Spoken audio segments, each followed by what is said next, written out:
শুকনা মুড়ি আর কয় কাল খাইবে? একদিন তো শুকনা মুড়িও থাকবো না, তখন কি খাইবে? এখন একটু ভালো মন্দ খাওয়ার ব্যবস্থা করো, তুমিও খাও আমাগো খাওয়াও, আর কতকাল হাওড়ির উপরে ওয়েবে খাইবে? মা পুতুল পুতুল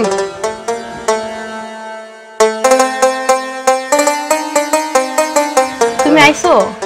হ্যাঁ আচ্ছা ঠিক আছে বহো, আমি তোমার লাগি পানি আর মুড়ি নিয়ে আইতেছি। যাও।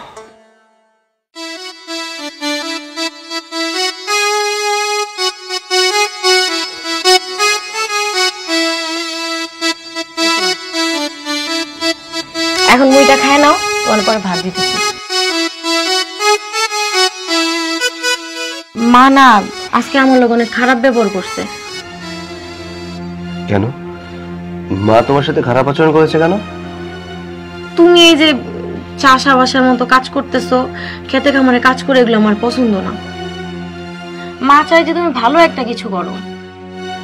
আমি জানি আমি যাই করি না কেন মায়ের সেটা পছন্দ না, তারপরেও বেকার বসে না থেকে সংসারের জন্য কিছু করা তো ভালো, তাই না? তাই ভাবলাম যেভাবেই হোক টাকা তো ইনকাম করতে হবে। এই যে প্রতিদিন চাষার কাজ করছি, 500 টাকা কে দেয়? বসে থাকলে তো আর 500 টাকা কেউ দিয়ে যাবে না। তুমি যা কইছো সবই ঠিক, কিন্তু মায়েরা কিছুতেই বুঝতে চাইতেছে না। মার একটাই কথা, তুমি বড়লোক বাড়ির পোলা, তুমি কেন এই চাষাবাসার কাজ করবা? তুমি একটা ভালো কিছু করো, দরকার হলে তুমি তোমার বাপের কাছ থেকে টাকাই না একটা ব্যবসা করো। আমি না মার লগের পারতেছি না, তুমি এবার নিজে একটা কিছু করার চেষ্টা করো। মা চাই যে তুমি তোমার বাবার কাছ থেকে কিছু টাকাই না নতুন করে ব্যবসা করো। বাবার কাছ থেকে টাকা এনে যদি আমার কোনো কিছু করার থাকতো তাহলে এই বাড়িতে পড়ে থাকতাম কেন? আমি এই বাড়িতে পড়ে আছি শুধুমাত্র ভালোবাসার জন্য। তোমাকে ভালোবাসি তাই এই বাড়িতে পড়ে আছি, না হলে শুধু শুধু এই বাড়িতে পড়ে থাকতাম না, এত কষ্টও করতাম না। তাই আমি চাই না আমার বাবার টাকা দিয়ে আমি কোনো কিছু করতে। আমার বাবার কাছে আর ছোট হতে চাই না। আমার বাবা এখানে এসেছিল আমাকে নিয়ে যাওয়ার জন্য, তাহলে যদি আমি চলেই যেতাম আমার তো এত কষ্ট করতে হতো না, আবার তো এই চাষা বসার কাজ করতে হতো না। আমি এখানে পড়ে আছি শুধুমাত্র আমাদের সুখের জন্য, ভালোর জন্য।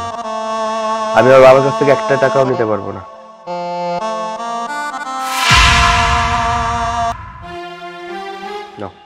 এই যে জমিদারের পোলা, বৈশা বৈশা শুকনা মুড়ি খাইতেছ, তাই শুকনা মুড়ি আর কয় কাল খাইবে?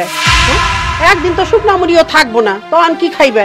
এখন একটু ভালো মন্দ খাওয়ার ব্যবস্থা করো, তুমিও খাও আমাগো খাওয়াও, আর কতকাল হাওড়ির উপরে ওয়েবে খাইবে? মা আমি তো আর বসে খাচ্ছি না, চেষ্টা করছি। হয়তো চাকরি বাকরি পাচ্ছি না, কিন্তু চাষা বসার কাজ তো করছি। এই যে কৃষি খামারিতে কাজ করছি, প্রতিদিন 500 টাকা করে পাচ্ছি, এই দিয়েই তো চলে যাচ্ছে, তাই না? ইনকাম করে তুমি কতটুকু ইনকাম করো? হ্যাঁ, তুমি যতটুকু ইনকাম করো সেইটুকু দিয়ে তো তোমার নিজের পেটও ভরে না। আমার মেয়ে কি খাইবো, আমি কি খামু? মা তুমি এবার একটু থামো না, তোমাকে জামাই মাত্র কামে থেকে আইছে, আয়া একটু মুড়ি খাইতেছে, এই খাওয়াটাও তুমি বন্ধ করতে চাও? এইসব কথা কি পরে কোন যাবো না? এত কথা কেন কেন বলুম না তোর জামাই রে? হ্যাঁ কেন বলুম না? তোর জামাই খেতে যাইয়া পাশে গিয়া বয়ে থাকে, এইখানে কাম করলে তার অস্থির লাগে। ওই এত নাদান পুলা, এত না দুষ্টু পুলা কে লেগে তোরে বিয়া করছিল? জানে না যে তুই হলো গরিবের মেয়া, কামলা খাটার মেয়া?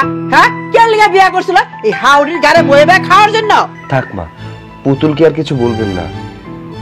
আমার জন্য ওকে শুধু শুধু বকাঝকা করার দরকার নেই। আচ্ছা ঠিক আছে, রোজগার করলে যদি সংসারে সুখ ফিরে আসে তাহলে আমি রোজগার করব, যেভাবে পারি অ্যাটলিস্ট প্রতিদিন 500 টাকার বেশি ইনকাম করার চেষ্টা করব। তুমি কাজ করবা, আর কবে কাজ করবা? তোমাকে দুইজনে প্রেম প্রীতি দেখে আমার না চিত্তিয়াকের জইলা যায় না, আমার পেট ভরে না আমার মন ভরে। এখন আমার সাফ সাফ কথা শুনে রাখো, যদি কামাইদারি করতে পারো তাহলে তুমি আমার বাড়িতে থাকবা, আমার মেয়ের নিয়ে সংসার করবা, আর যদি কামাই করতে না পারো আমার মেয়ের তালাক দিবা। মা অনেক হয়েছে, এবার তুমি তোমার মুখটা একটু বন্ধ রাখো। এর আগেও তুমি অনেকবার কইছো আমার স্বামীর যেন আমি তালাক দিই, বারবার কেন তুমি তালাকের কথা কইতেছো? মানুষটা কাজ থেকে আইছে, তা ঠিক মতো খাইতেও দিতেছো না, সারাক্ষণ তালাক তালাক তালাক নিয়ে পড়ে আসো। তালাক দিলে কি সব সমস্যার সমাধান হয়ে যাইব? তুমি আর একবারও কইবা না আমার স্বামীর তালাক দেওয়ার কথা। আমি আমার স্বামীর ছাড়তে পারবো না। এই তুই মুখ বন্ধ রাখ, একটা কথা কবি না, আমার সাফ সাফ কথা হইনা রাখ। তোর জামাই যদি কামাই রুজি না করে তাহলে তুই জামাইয়ের তালাক দিবি। আর তালাক যদি না দেস তাহলে দুইজনে একজনে এই বাড়িতে থাকবি না। এইটা আমার একদম সাফ কথা, বুঝতে পারছস? তুমি না মন খারাপ করো না, এখন খায় নাও, পরেরটা পরে দেখন যাইব।